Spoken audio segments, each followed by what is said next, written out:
Are you cruising through life not always knowing what direction you were headed? Let Live on Purpose with Dr. Paul Jenkins be your guide. Live on Purpose will give you insights into your life and show you how you can become the driver and captain of it. No more aimless wandering. By learning the principles that govern happiness and wealth, you will be able to make personal progress that you have only dreamed possible. And now, here's your host, the shrink who expands your life, Dr. Paul.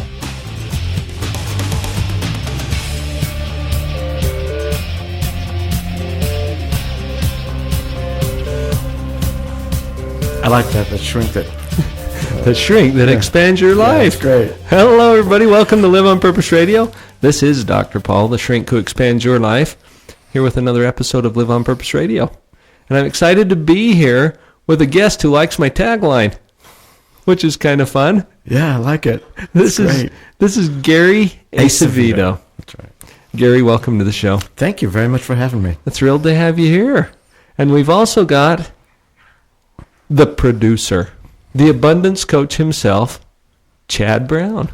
Thanks for having me, Dr. Paul. You got your mic on there, Chad? Yeah, we're here. Chad is trying a very challenging task today. I've got him at the controls. My sons, who normally produce this show, are all otherwise engaged today. So if you hear any little technical glitches, you can email Chad. Yeah. At chadtheabundanceguru.com or whatever his email is. We're having fun as we always do at Live on Purpose Radio. And you know, I am excited today. I've had a fun day. I just came from doing a live radio show up in Salt Lake City with my friend Garrett Gunderson.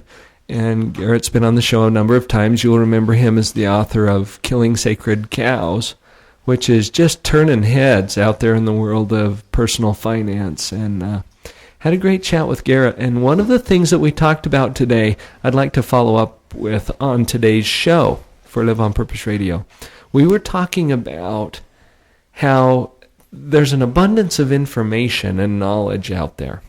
And as you gain this information and knowledge, some of this is of the nature that has the power really to change your life, but only if you apply it. And that might bring up the question of, well, why, Dr. Paul, did you invite these particular guests to your show today? Well, let me give you a little bit of background on that. Chad has been working with me for, 3 or 4 weeks maybe. Yeah.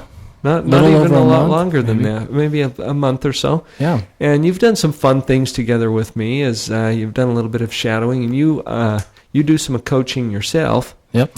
And so we've been collaborating on a few projects and just having fun. And Chad, you mentioned to me a while back that you were involved with another coaching program with which Gary is associated and actually the founder of.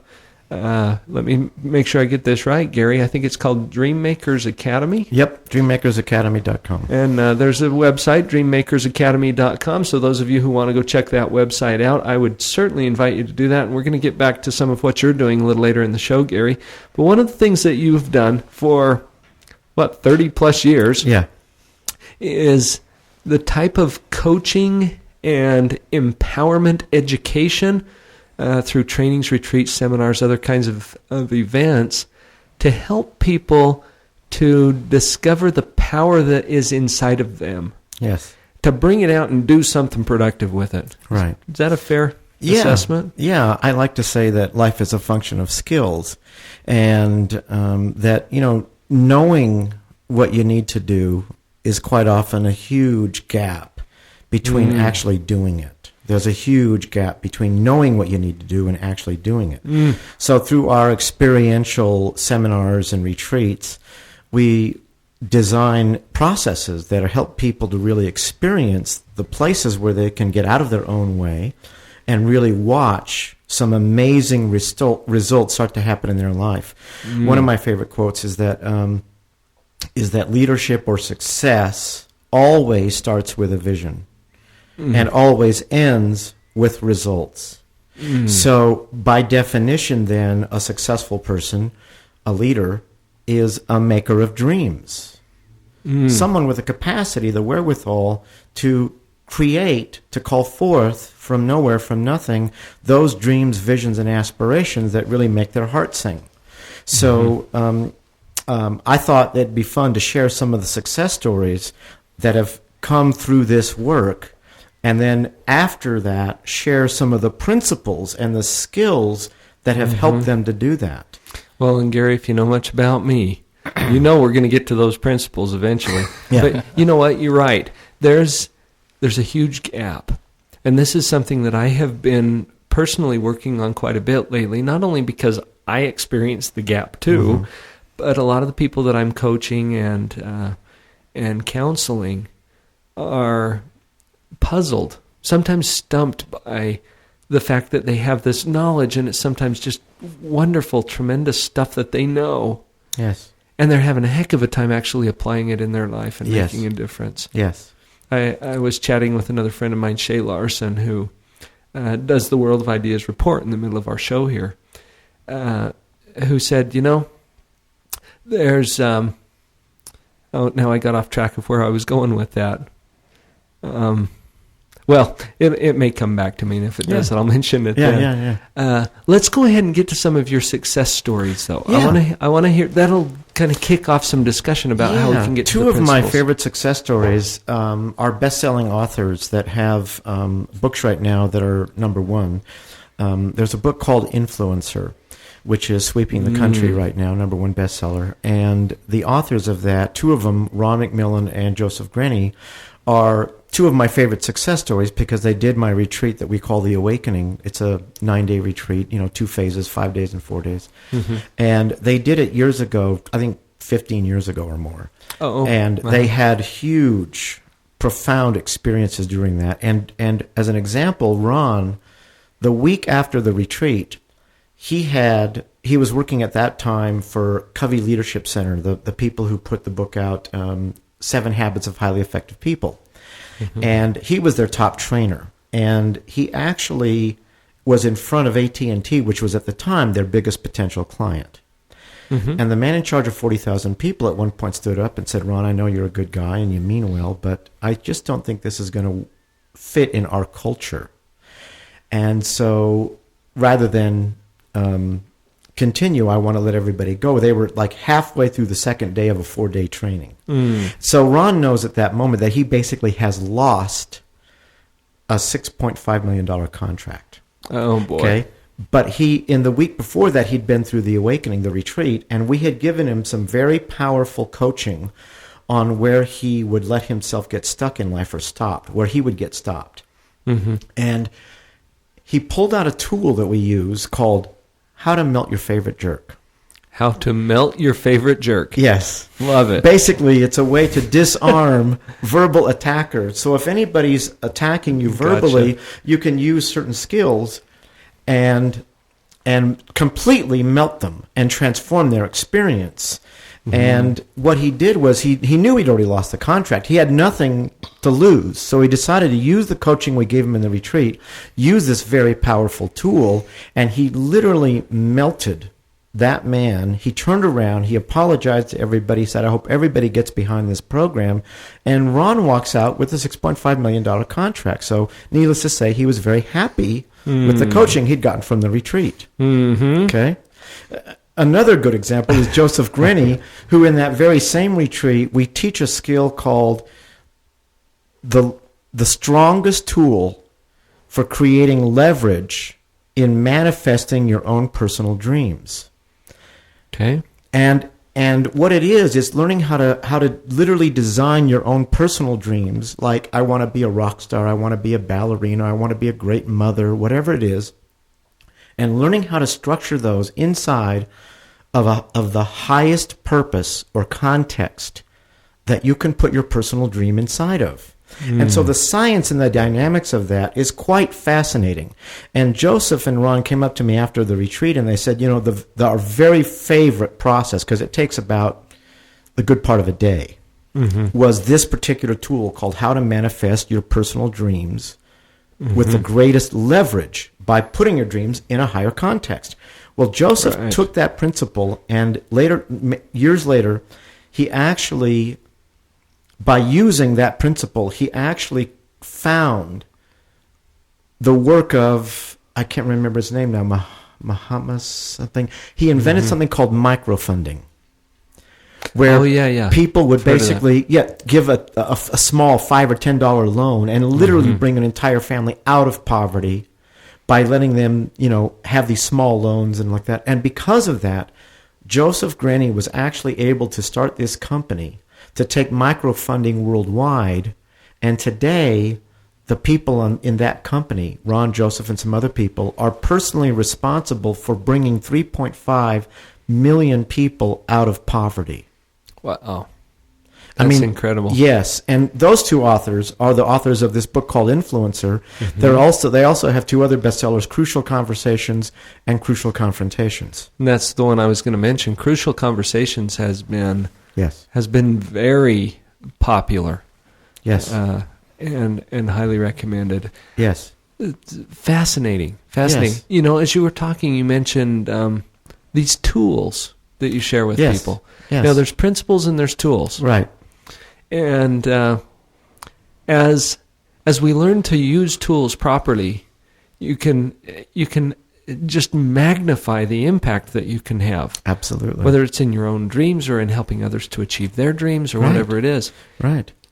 Take money, for example. If I'm trying to make money and follow the laws of money, but let's say that making money was the equivalent of cutting the lawn, I can either use tweezers to cut my lawn, or I can use a high-power mower. If the tools and skills I'm using are the equivalent of a tweezers, I'm going to be working really hard, but without a lot of results. That's right. But if I've got the right tool, and I've got some success stories when we get back from the break about people who have been able to make, increase their income significantly just using certain tools and skills to do it with.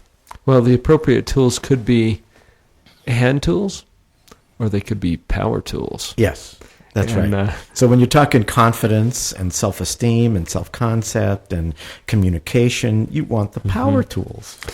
Well, you do, but you know what? People are afraid of power tools, too. Right. And I've got stories about that. When I was a kid, I had an experience where my brother was injured by a chainsaw. Oh.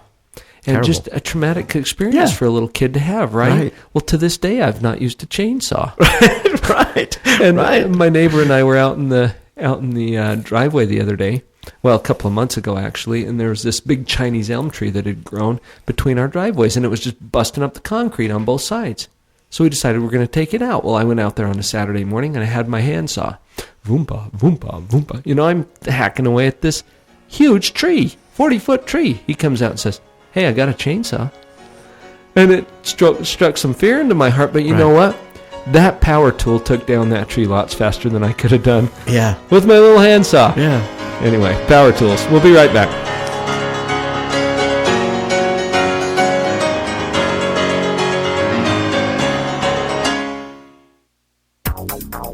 If the pile of books you want to read is growing faster than the pile you have read, then Abundant Reading Systems can help you. After taking Abundant Reading Systems course, I dramatically increased my ability to expand my knowledge in a much more efficient way. My fastest test today was in 7,000 words per minute. I highly recommend this program. From what I've seen it do for other people who've been through the entire program and from what I've seen in myself today. I've teamed up with Abundant Reading Systems to offer a single-day intensive speed reading workshop that will at least double your reading speed, guaranteed. This belief started to grow inside of me that I thought, I can really do this. I can read, as fast as I let myself read. And ended up doubling my speed reading time, which was really good. This is David Hinton, founder of Abundant Reading Systems. I want to personally invite you to join us for our next event. Visit AbundantReadingSystems.com now. Abundant Reading Systems, reading at the speed of imagination.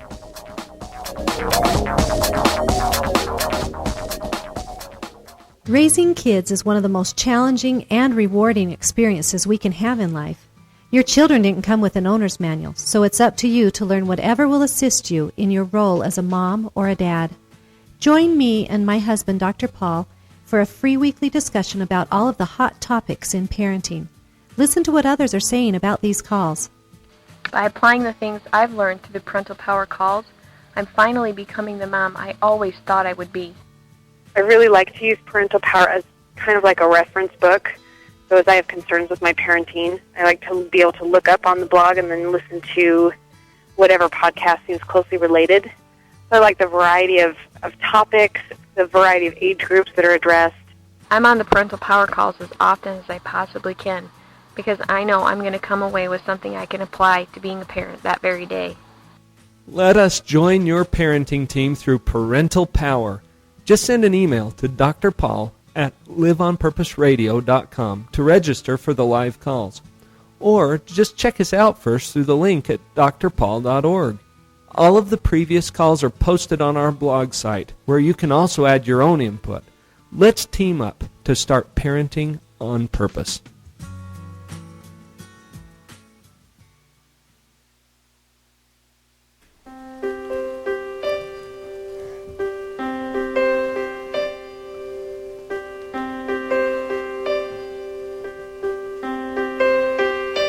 Oh, this is so soothing.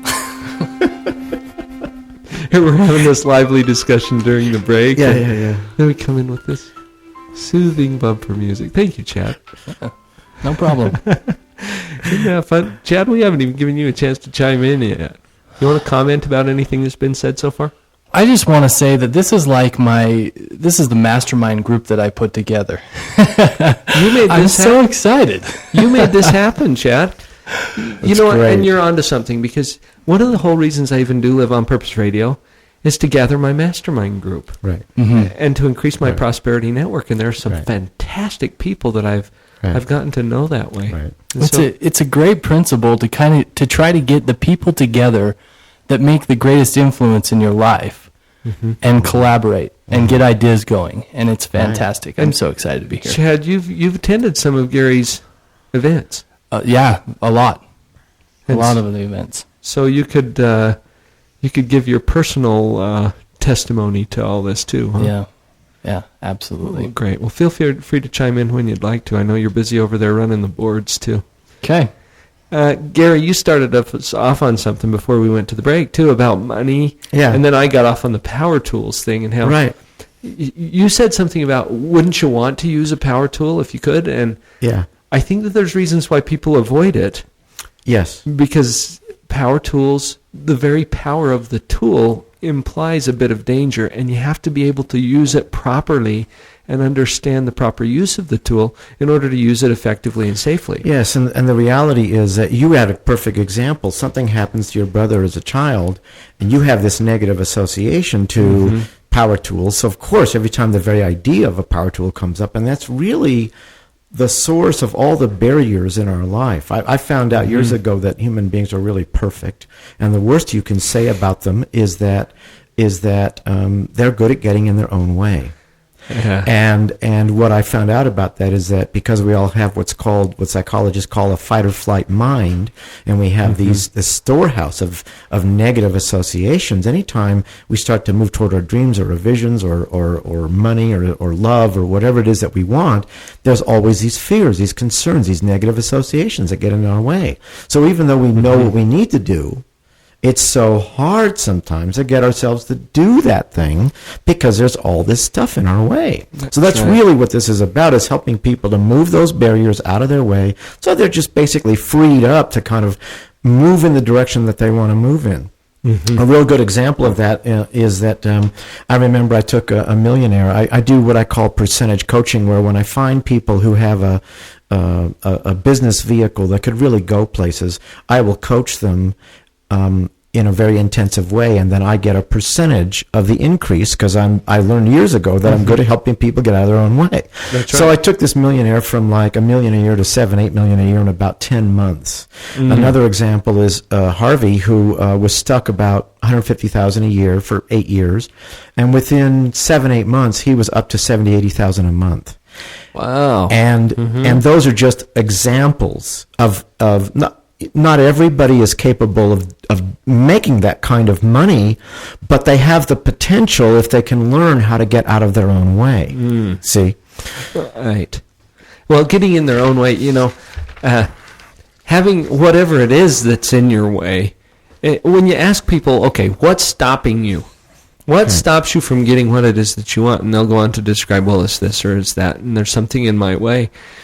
It occurred to me recently that if something's in your way, it can't really be in your way unless you're already on your way to somewhere. Right. And if you renew your vision of what it is that you were after in the first place, then you can take down whatever barriers they are. Yes. When they're internal or when they are self-imposed, that's the more difficult thing to remove. Yes. Years ago, I found out that the truth about all of our problems that we create in our lives is that ultimately problems are self-created balls and chains that we put together to keep us from moving toward the dream.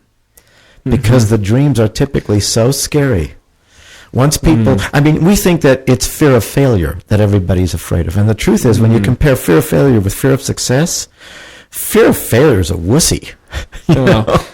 We do that all the time. We're not scared of that. Right. We create it on purpose. It's the good stuff that we're really afraid of. Reminds me of that quote by Marianne Williamson. Yeah, exactly. Very popular, Our Greatest Fear. Yes. And you can go Google that if you don't know what I'm talking about. Yeah. Yes. Wow.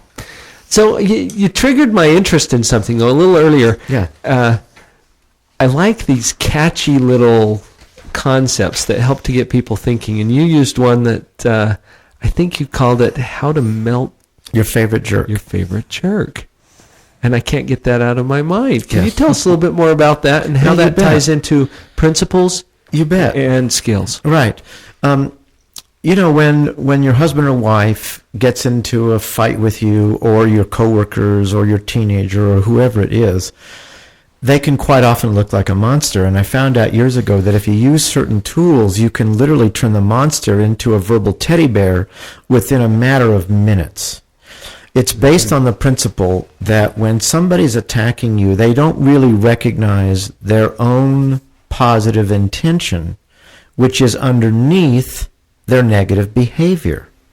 But the reality is, and a lot of technologies these days, like neurolinguistic programming and some of the new stuff, they all acknowledge that every behavior has behind it a positive intention. But the person who's attacking or doing the negative behavior doesn't recognize their own positive. All they know is they want to get you because they think maybe by getting you, then you'll either leave them alone or treat them with respect or give them what they're due or whatever. All they know is they want to attack you. Well, it's that fight or flight brain that you were talking about. Yes, that fight or flight mind. So if I can get the person using certain skills to recognize their own positive intention behind their attack, behind their negative behavior, then by simply getting them to recognize what they're after that's good and sweet and wonderful, they don't get to vote. They actually have a transformation of their experience. They actually melt. And we've all had a moment like this. Most people have had a moment where they're in the middle of some fight with their person that they're, having a relationship with, and all of a sudden they're going back and forth going at it, and all of a sudden the other person does something so magnificent, like apologize. Right in the middle of the fight, they're like, "Oh, honey, I'm so sorry. I didn't mean to. I just got scared and I got hurt." And then it takes all the wind out of your sails, and you're almost even like, "Wow, I was going to really get you too on the next one," right. because we're almost disappointed that somebody melted us, And really, what happens is if you use certain skills, you can get the person to see their own sweetheart message, I call it, their own positive intent behind the negative behavior, and then they will absolutely melt. And it doesn't matter whether they feel like melting or they want to or they're in the mood. It's like they will melt. Okay, so the simple tool I use in the workshops, and this takes a lot of time, but I'm going to give you the quick version of it. Okay. Is I show people that basically your consciousness has two theaters, the don't want theater and the do want theater. Yeah. The fear theater and the love theater. Yeah, the approach, the avoidance. Yes. The movie The Secret spends a good deal of time talking about the don't want and the do want, okay? Now, if you understand that, then what you do is you say back to the person who's attacking you, so what you don't want is this and this and this and this and this, and you say back to them what they are attacking you for that they don't want, okay? So And then when they melt a little bit, then you go to the do want. What you do want is this and this and this, okay? Now, I'll use one quick example because I remember when my son was young and he was about 9 or something, and he got interested in my workshops, and I said, sure, you can come, and so he said, well, what's the next workshop about? I told him it's the relationships course, and you'll learn about this and this and this. And then I said, and you'll learn a skill called how to melt your favorite jerk. And so all through the workshop, he's 9 years old, he's in the workshop, and all through the whole workshop, I said, are we going to talk about how to melt your favorite jerk now? And, so finally we learned it, and about a week later, we had these, I had this condo that had these metal stairs. And he was constantly running up the metal stairs, and I'd go, Eli, don't run up the stairs. Don't run up those metal stairs. And so this time, again, he runs up, and I lose my temper a little bit, and Eli, and he turned around and goes, hey, Dad, is this a good time to use how to melt your favorite jerk? and I'm like, well, yeah, maybe it's a good time. Kids will keep you honest, and so, yeah. And so he's like, well, okay, Dad, what you don't want is you don't want me to go fast up the stairs, and you don't want me to get hurt, and you don't want me to fall down. And he said, and what you want to do is you want to be a good dad. And right about there, I'm melting. You're melting. You know what I mean? Yeah. You didn't even get to vote. Right, exactly. In order to implement this skill, and I can see why this would take a while. Yeah. Because we have habits. Yes. And we have ways that we insist are going to work, even though we've proved to ourselves how many hundreds of times that they don't. And so we stick with our old patterns. But one of those things would be to not take things personally. Yes. If you're going to give feedback to someone, like what you want is, it's like you have to translate on the fly. And it used to sound to you like, I hate you, you're a bad person. Yeah. And you translate it on the fly to, hey, what I don't want is this, and what I do want is this. Yes. Well, in the workshop, we actually spend some time having people pair up and role play, and we actually give them very easy, light scenarios to start with that are not their own personal examples. Yeah, you don't start with the heavy stuff. So they go through the little ones until they have some success, and what happens is people begin to learn that if I can put my upset on the shelf just long enough to use the skill, then after I have some successes, it becomes a lot easier. When somebody goes to attack me, it becomes very easy to then go, oh, I'm going to put my stuff on the shelf, and I'm going to use this tool, because in a few minutes you're going to melt. See? And I would like to witness that. Yes. Right, so it becomes easier, because they have some success once they get some practice. Yeah, sure. Yes. Well, there's a principle behind this, too. Because you're talking about a skill, you're talking about a technique, an application of a principle. Yes. Now, can we get kind of down to the heart of that for a minute? The principle behind that? Yeah, what is it that drives that? What is it that makes that skill effective? Because it's based on some kind of a truth or a principle. Well, actually, the principle behind this particular skill is that whenever you get people to recognize their own, what I call sweetheart message, the positive intention behind their negative behavior, they have a transformation of their experience. The easy way to say it would be to say, get people to see what they want that is good and sweet and wonderful, and they will basically rise to their better self. As they start to recognize it again and know that it's there. That's right. It's really interesting that human beings are designed that way. That they have to rise by simply being in touch with who they really are. It's their nature. Right, it's their nature. It's like a balloon. Sweet. We'll be right back.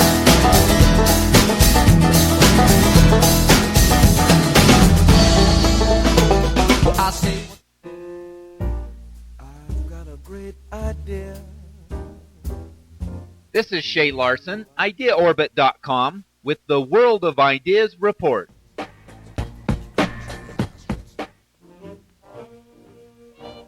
Have you ever tried talking on your cell phone at a shopping mall, a construction site, or an amusement park? Odds are that it was too noisy, which makes for difficult conversation. Most people talk through their mouths, but one Japanese electronics company believes that people should be talking through their ears, literally. NS Alexco, a developer in Japan, has developed a new approach to talking on your cell phone while in noisy places. Their invention allows you to place an earbud in your ear, which reduces sound around you by up to 10 times. But here is the interesting part. They also placed the microphone in the earbud. As you talk, the microphone inside your ear clearly picks up your voice through bone vibrations. Not only does it allow you to listen to your call through your ear, but it picks up your voice through your ear as well. One earbud serves as a speaker, a microphone, and an effective noise reductor. This allows someone to walk through one of the noisiest places on earth and still have a clear conversation over their phone. Well done, NS Alexco, on an idea worth talking about. This is Shay Larson, IdeaOrbit.com, with the World of Ideas Report. I've got a great idea. Wouldn't you like to know? You probably can't bear it, so I guess I'll have to share it. I thought of it a moment. Thank you for listening to Live on Purpose Radio. Some of you have been asking how you can get more involved with the show, and I also appreciate those of you who have offered to support the show. Now you can do both easily by purchasing a Top Spots listing. For a very small donation to the show, your link will be posted at liveonpurposeradio.com. Just go to the website and look for the Top Spots widget on the right side panel. Click at the bottom and follow the simple instructions. You will then be at the top of the list. Thanks for your support.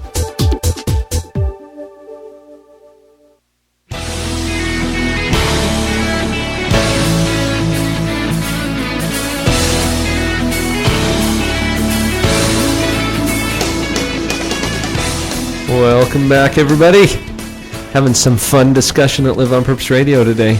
This is the kind of stuff that I just get fired up about. Yeah, me too.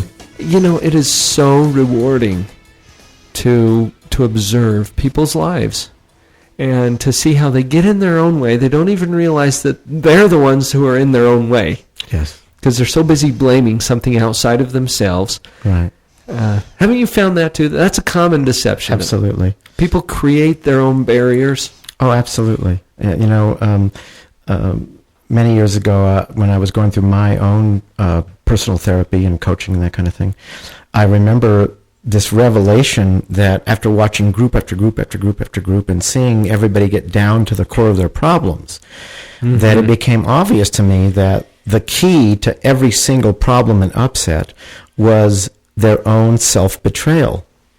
They were not honoring their own truth. And, not long after that, I realized that the single greatest key to people being happy or successful was basically to honor their own truth. And I found out that every upset in life starts at the instant of self-betrayal. I came to learn that you physiologically cannot even have an upset until the moment that you betray yourself. Every upset starts at the instant of self-betrayal, and every upset literally ends at the moment that someone makes a commitment to honor their own truth. Let's define that a little more carefully. Yes. I'm sure that some of our listeners are just ringing with what you're saying. Oh, yeah, right. Honoring your own truth. I know what that means, but what does that mean to you? Well, whenever people get talked into doing something that they don't want to do, or they don't do something that they truly want to do, they're betraying themselves. They're not honoring their own truth. And the trouble with our culture is that we've all been raised from the time we're babies that it's not important what we want, it's important what everybody else around us wants. We grow up in a land, in a culture of, what you ought to do, what you should do, what you're supposed to do, what's the right thing to do. And quite often what that means is we give up our truth, because somebody implies that it's a good thing to do or it's the right thing to do. And so we do, even a lot of times when we're helping other people, we don't so much do it as a real gift, but as a succumbing. So the way it works is that you literally cannot have an upset until that very instant that you go along with, you put up with, you ignore, saying what you want to say. You don't do what you want to do. You know, you in some way have a truth that you want to honor, but you don't do it because you think people will be upset with you. You'll make waves. You won't do the right thing. And so you basically squelch your own truth, your own true desire for what is going to work for you. So you'll give in, go along with, put up with, ignore it, swallow it, pretend like it doesn't bother you. Matter of fact, I found years ago that I can measure the success, the intimacy in any relationship. I can measure someone's ability to have relationships by simply asking them one question. How good are you when your partner honors their truth, when your partner says no? How good are you at giving them the space to honor their truth? Do you pout? Do you go away? Do you slam doors? Do you let them know very clearly that there's only one right answer here? It's what I want you to do. Or do you actually have an interest and a desire for them to really be true to themselves, for them to do what's really true for them? Because if you're really good at manipulating, at conning, at getting other people to do what you want just because it's what you want, there is not a lot of intimacy in that relationship. No. Well, and that's probably coming from your own sense of having to do what you don't want to do, or all of the musts and the shoulds and the have tos. Exactly. So I found out that is the single greatest principle for happiness or success. Oh, interesting. Chad, I was just going to say, I have a wonderful example about this. I've always thought my whole life that I was a victim of circumstance. That if unhappiness or sadness or madness were happened to fall on me that day of the week, well, that's what happened. And I didn't have any control over that. Right. After I learned to you. Yeah, it happened to me. After I learned this principle of where my upsets start, I now know that I have control over those upsets. That somewhere I've either sold out or I didn't honor whatever it is that I said I would do. Even if it's as little as I made an appointment but didn't make that appointment, but didn't call to renegotiate my appointment or anything like that and just kind of dumped them in the soup. Those upsets come from those kind of things, and I now have control over my life and the things that come into it. That's right. I'm no longer a victim of whatever may fall on me that day. And what's interesting about that, Chad, is that you weren't a victim to start with. You just identified yourself as such. Right. That's the self-deception, isn't it, that you're talking about, Gary? And I thought of something else as we're having this discussion. Honoring your own truth. I want all of you to think for just a minute about why it's there to start with. What do you think the purpose of your dreams are? And if you think it's a selfish thing to follow your dreams, I think you're deceived. Yes. Your dreams are there for some important purposes, at least two important purposes, and one is to make your life fantastic. Yes. And the other one is to bless the lives of other people. Yes. And if you don't accomplish your dreams, I think that's more selfish in a way, isn't it? Absolutely. Absolutely. Going out on a limb a little here. Yeah, well, I think that the reason why we have the particular dreams and visions that we have has more to do with our own higher purposes. Right. What we're here to accomplish on this planet. And I found out that if I talk to most children, if I talk to most people and have them do processes where they can really get in touch with when was the first time that they got in touch with the thing that they discovered later on was their purpose in life. The people who are the most happy and successful and like that, they all have an example, usually before the age of 10, of something that happened in their lives that woke up their vision, their purpose. Some, like for me, it was reading a book called Trailblazers, about heroes in life, like Edison and Ben Franklin and Da Vinci and people like that. And for a year, I was probably 6 years old, and for a year, I was in such a rapture about this whole concept. And over the years of coaching, I found out that most of the really, truly happy, successful people I've known had something like that in their life when they were very young, and then later on they remembered, oh, you know what? Something was given to me as a way of reminding me that later on this is probably something along the lines of what I would be doing. That's the dream. Right. It was That's installed at some point. That's right. That's right. Wow. That's right. I got a question I want to ask you, Gary, that I've asked a lot of my guests. Yeah. And it comes up quite often. I have people quite often who say, okay, well, I kind of know what I love, and I know what I think my dream is, but I don't see any way that I would ever make any money doing that. What's your response to that? Well, I remember that I made that up about myself many years ago. You made that up about yourself. I love the way you put that. Right. I remember when I was a young man, and I thought, because I had a friend of mine who had a way to make some money. Matter of fact, him and I went through therapy together, and he ended up creating Herbalife, a guy named Mark Hughes, and became one of the biggest growing companies in the country. And I didn't know that I could make any money doing what I do, and so I thought, I'm going to go down and make some money because I was tired of being poor at the time, you know? And then I found out later on, I found out that I really couldn't abandon my mission, my purpose, my thing that was calling me. And at that point, I was ready to be poor if that's what it took, because I was going to do what I loved. Doing what I loved at that point became more important than money. But I found out that usually when you follow your heart and your dream, there's almost always a way to make as much money as you want to doing what you love. And usually people will discover that after they've made the choice to give up the money if they have to. Then they find out, you know what, there's always a way to make plenty of money if you do what you love. That is so true. Yeah. And there's research that bears that out as well. Right. As they've followed people who go different courses. Right. And too often we sell out. Yes. Sell out for money. Yes. You see somebody else making money doing what they love, and so you think, well, I have to do that then, even though I don't love that. You know, I want to mention something about that. You know, when I get what I call a percentage client, somebody who's in business and they have a great business vehicle that could really go places, but they keep getting in their own way, and then I significantly increase their income, what I found out is that most of these people are A-types. People who believe that the reason why I make, good money is because I work 14 hours a day and I sacrifice the family and they never see me and all of that. And it's interesting because it takes me about at least a year to enroll them in the idea that if they would actually spend more time with their family and fill the cups of their family, the emotional cups of their family, and not work so hard, but actually do less and play more.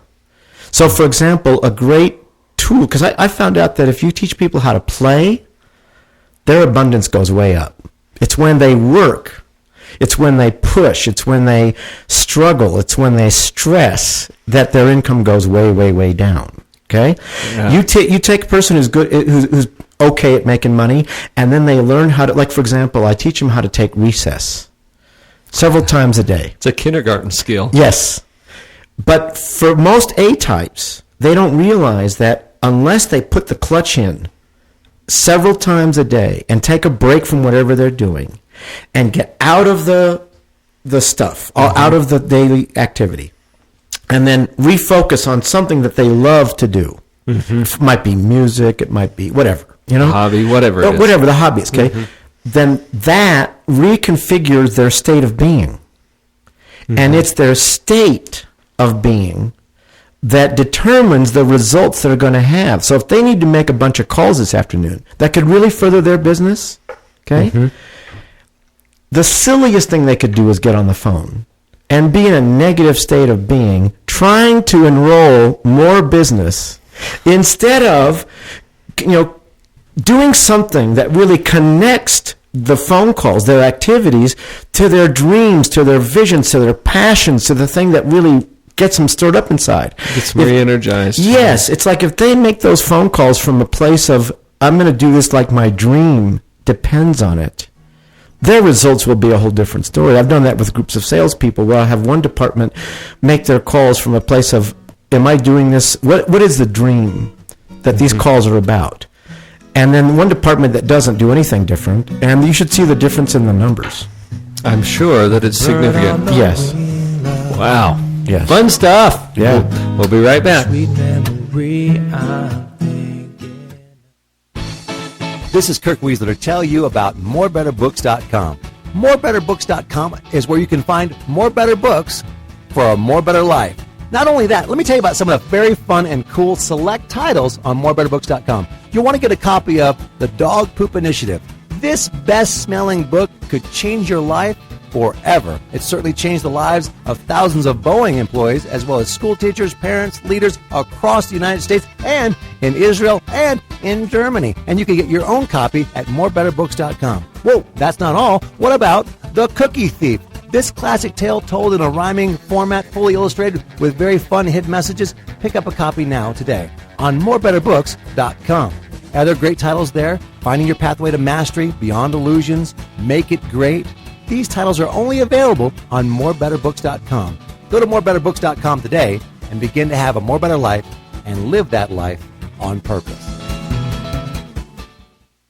Thank you for joining me for the Live on Purpose radio podcast. It is truly an honor to be a part of your prosperity team. Please visit my website, drpaul.org, to get connected with other tools for you and your family. There you will find links to my weekly e-zine, Empower, Harnessing the Power of the Mind, and to the free Parental Power teleconference that I host every week with my wife, Vicki. You can also check out upcoming events or pick up powerful information products. Feel free to contact me directly with questions, comments, or to book me for your company or private event. Email me through drpaul@liveonpurposeradio.com.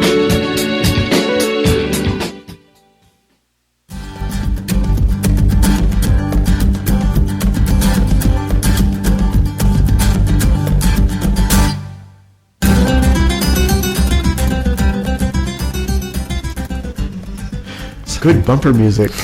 Isn't that fun? So getting out of your own way, it's fun to talk to another person who has coached at a high level, people who are, by a lot of standards, very successful, making some good money, kind of miserable because they're stuck, and they think they're stuck behind this or that, and really they're stuck behind themselves. Right. And then seeing themselves step out of the way of themselves enough to really go to a higher level. That's right. And realizing that there's more to wealth than money. Absolutely. And if you're sacrificing your family and your relationships and your recreational time, right, for what? You're selling out. Well, and those people are really making all that money on two pistons.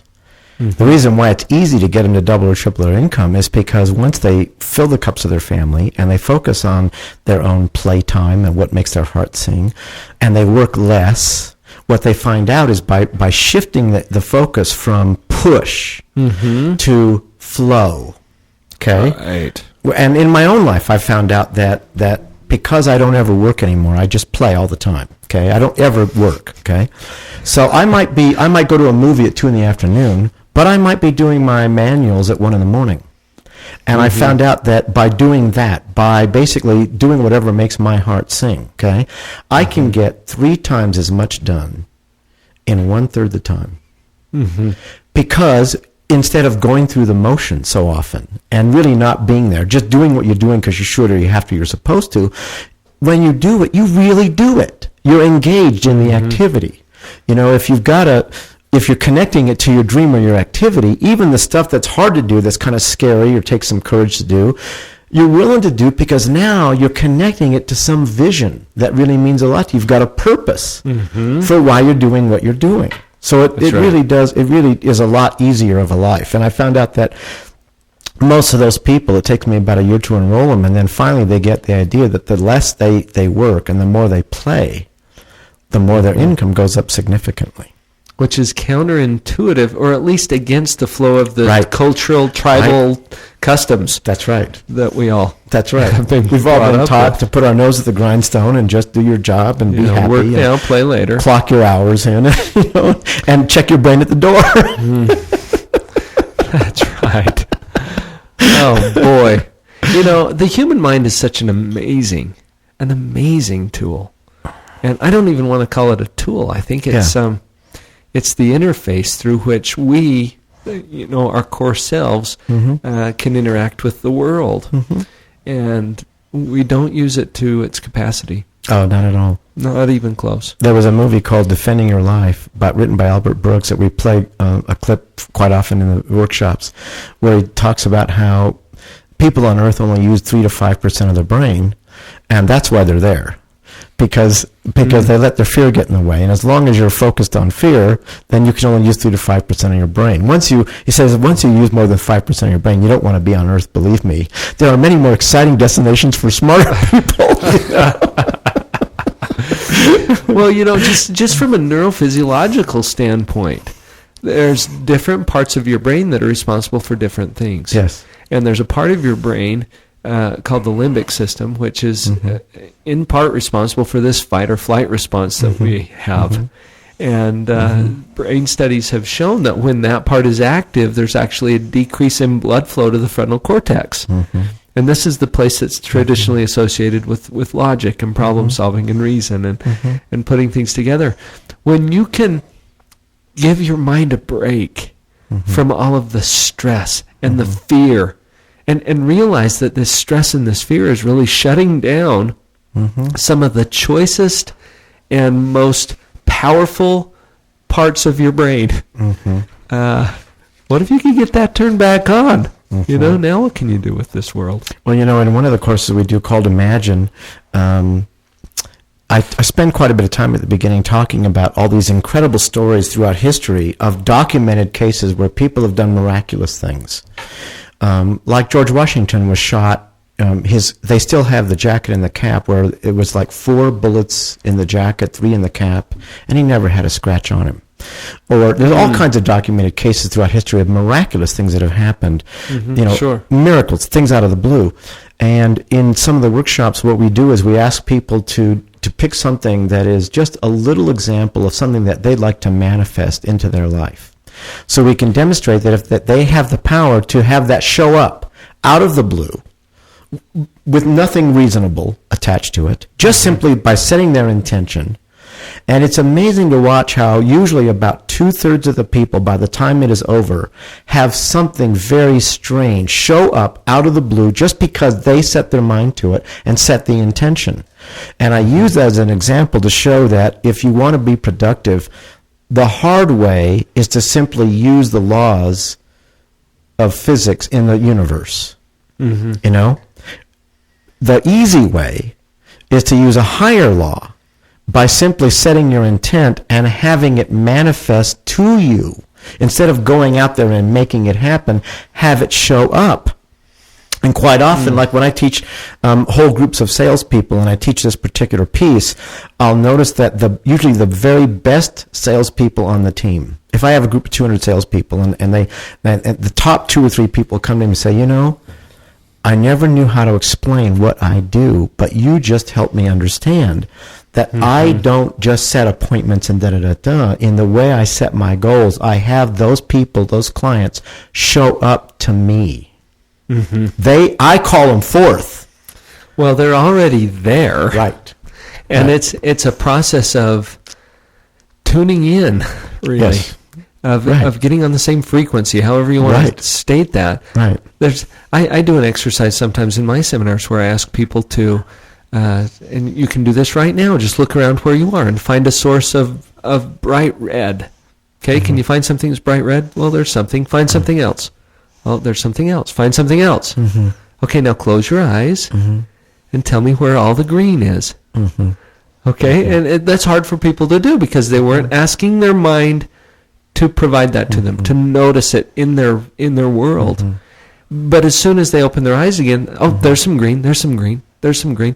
I have people come into my office all the time saying, there's not enough green in my life. When all they're looking for, all they're asking their mind to provide to them is red. Yes. And that's what they're focusing on, and that's what they're finding. Right. But the world is abundant with all kinds of stuff. That's right. The other thing that goes along with this is that we are always creating. No matter what we are doing in our life, we are creating. That's right. The question is that we have to constantly ask ourselves is what are we creating? And that's obvious if you just look around. Yeah, You know, absolutely. The movie The Secret made a great point about that, about how we have the power to attract into our lives the things we want by basically focusing differently on what we want instead of what we don't want. Instead of focusing on what we don't want, we should focus on what we want. If you're focusing on the bills, the things that you can't pay for, what are you going to create more of? That's right. And I found that there's an advanced tool that I use in conjunction with that video, The Secret. I have an advanced tool that we call the Genie Game, because I found out that that in the physical realm, no dream or vision can manifest in people's lives until they go beyond holding that dream or vision as just a good idea. As long as they hold their dream or vision as just a good idea, it will never manifest. It will never come into being. They have to go beyond holding it as a good idea and actually bring it down to holding it as a direct experience. So in some of the courses and in the coaching, I quite often will have people learn to take each other through what we call an advanced Genie Game, where they play a game designed to help them take their dream or their vision and talk about it so specifically. And then through questions and some NLP exercises, get a chance to take that vision and find it someplace in their body, and what color is it, and expand it, and and really go into the experience of it in such a deep way that if they're really lucky, we call it a clunk. And you can tell when somebody has a direct experience of their dream or vision, because all of a sudden their whole physiology changes. They might even get touched or moved. Their face changes. And the moment they have a direct experience of their dream or vision, that is the very instant, I believe, that it begins to manifest. That is such a powerful part of the creative process. Yes. And I believe that everything that we see, you just look around you right now in your car or your home or at your computer, wherever you're listening to this, and notice that everything that's there first existed as a thought, as a concept. Absolutely. And then it had to become more and more clear mentally first before it ever manifests in the physical world. That's right. And then there's some important steps, because, as you become clear about that, things will begin to occur to you, to present themselves to you. You will have opportunities. You will have people come into your life. You will have opportunities for knowledge that will present themselves. And these are all steps toward that dream. Yes. Take them.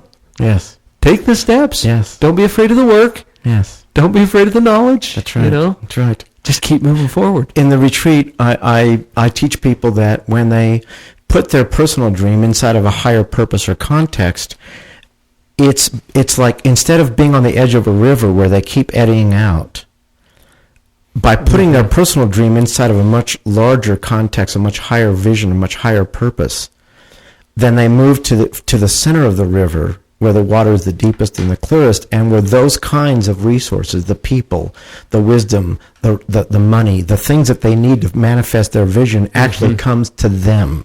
It shows up. After all, it's already there in their world. That's right. They just need to tune into that. And find a way to call it forth. Right. Right. Get connected. That's right. Wow, fun discussion today, Gary. Yeah, thank you very much. It's been great. Before we sign off today, I want to make sure people have a way to get in touch with you. We mentioned your website, dreammakersacademy.com. Yes. And there they can find out more about these workshops that you've been mentioning. They can get some free materials. They can watch some previews. They can find out about the low-cost and free courses that we do, the regular courses, the retreats. So basically, if they go there, they can get all the information that they need. That's the research or the resource hub. Yes. For Gary Acevedo. Yes. And the Dream Makers. You've got a great team that's working with you that helps to facilitate all of this stuff. Yes. For people to empower themselves, get out of their own way. That's right. Get out there and start living We've got some their great life on coaches purpose. and different people that do all these different things. So it's great to have a place where people can go and just find the different resources that they're looking for. Well, I have sure appreciated this conversation.